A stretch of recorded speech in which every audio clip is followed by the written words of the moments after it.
Welcome to Kenton Teaches. Enjoy the video. In this video, I will explain how to turn off your Mazda CX-3.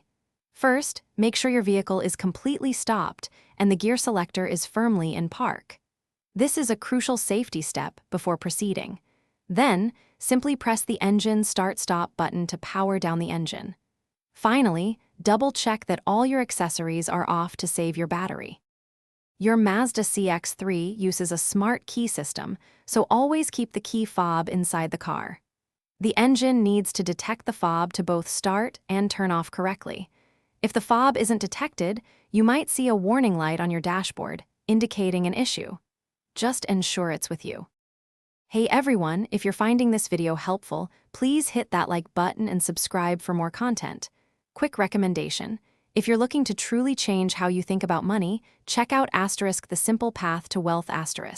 It's a fantastic book. You can find the link to it and other great deals in the description below.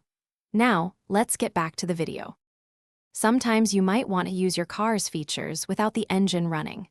Pressing the start-stop button once, without your foot on the brake, puts the car into accessory mode. This lets you enjoy the radio or charge your phone. To completely power down everything, simply press the button a second time. If you encounter any difficulty turning off your Mazda CX-3, there are a few things to check.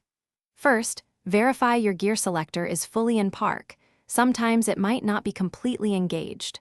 Also, a weak car battery can sometimes cause electrical quirks. If issues persist, always refer to your owner's manual for detailed troubleshooting steps. Thanks for watching. Please subscribe if this video was helpful.